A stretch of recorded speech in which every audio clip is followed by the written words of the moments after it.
All right, y'all, don't mind me, I'm pumping. Okay, so I was just reflecting, right? I'll be 28 years old this year. Mm. I'll be 28 years old. And with that being said,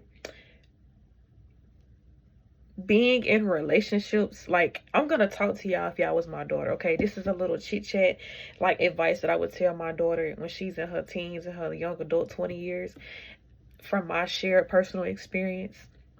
This is a girl to girl talk. I would, but I'm telling you, I'm telling you, I'm telling you, so that you know this, because you'll be surprised. This women is in their 40s and 50s and don't even know what I'm about to say. Like, they don't know this for themselves. So if you already know, you ahead of the game. Cheers to you. Wow. Okay. Anyway, this is what I would say,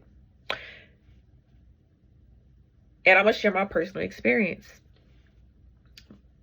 Do not ever leave the way that you need to be loved into someone else's hands wholeheartedly. What I mean by that is this: you have to love yourself wholeheartedly to be able to be okay if your partner is not loving you wholeheartedly the way that you need. You need to be maintaining the ways that you pour and love into yourself. Those same ways you need to maintain that in a relationship with yourself. Because the minute that you stop and you rely on that person to do everything, day by day, you'll have resentments and you'll start to see yourself kind of fade away, because you left it in the hands of someone else, thinking that, oh, in a relationship they love me, so the things that I need and my wants are just a given, when that's not entirely true. Y'all, I'm pumping right now. I don't know if I said that. But yes, never ever. It's a big sister series too. Okay, this the big sister that you never know that you needed. Okay, I'm the big sister that you didn't know that you needed. Okay, but here I am. Okay, all right, big sister talk. Yeah, so never leave that open to someone else. Like, my personal experience, but I've grown now, is that I would get so high in my self-love that when it came to the person that I was in a relationship with, that I was telling them these things. On my part, where I messed up at is that I stopped doing those things, or because I was heavily relying on them to do those things for me. Because I'm just thinking, like, if you love me, it's just a given. Like, the way that I show love to myself, it's just a given. I shouldn't have to tell you to do those things. But my problem in the past is that I was giving too much credit to under-certified creditors. Yeah.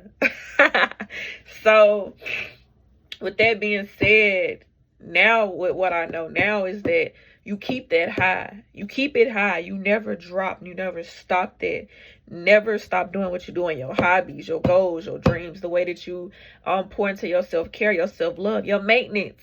Okay, the way that you speak to yourself, the way that you care and nurture and hold yourself. You never stop that. You never ever stop that for a relationship, for no person. I don't care how much they do those things for you. You still do it for yourself. Okay, help say something for yourself. Okay, even if you in a relationship and they do everything, okay, good. Still do it for you, because at the end of the day, like, if that person leaves, if that, God forbids, if that person dies, okay, and you gave it all away and solely was dependent on it from this person, you'll be looking like, where do I start? Like, or they could have been doing it for so long that you forget, just simply how to love yourself. It's kind of, it might sound crazy, but you'll be surprised. But never stop doing the things that you was doing prior to that relationship to, make you attractive to that person. You gotta, hey, listen, ain't nothing sexier than than a woman that loves herself and pour into herself, okay? Like, the people that see that, in my opinion now, the people that see that, they'll keep doing it. Like those suitors that want to be number one, like they'll do that. They'll make sure that that maintenance is maintained. Just being honest with you, they will, because they see that that's part of you, and that's what makes you you, whether it enhances your energy. Like, don't get caught up in the vanity, like, oh, you're going to get your nails done or your hair done, or you're going to the spa, facial. Like, no, that's part of your well-being and how you feel about yourself, because the way that you feel about yourself matters, and it shows in the way that you show up in a relationship, in business, at home, with your family. It matters. Okay, so yeah, that's my big sister talk to my little sisters out there. Even if you're not little, this is just coming from a big sister, from experience, and just in general. Okay, so yeah, I'm Ariel Michaela, Wild Fatale, the epitome of holy, sacred, divine femininity. Thanks for listening. And if you relate, if you got some more gems that you want to drop, like, drop it down, because I want to know. Because put me on. It might be something that I don't know.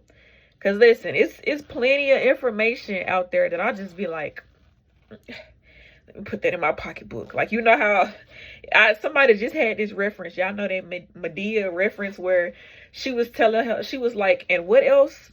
And she was like, Medea was like,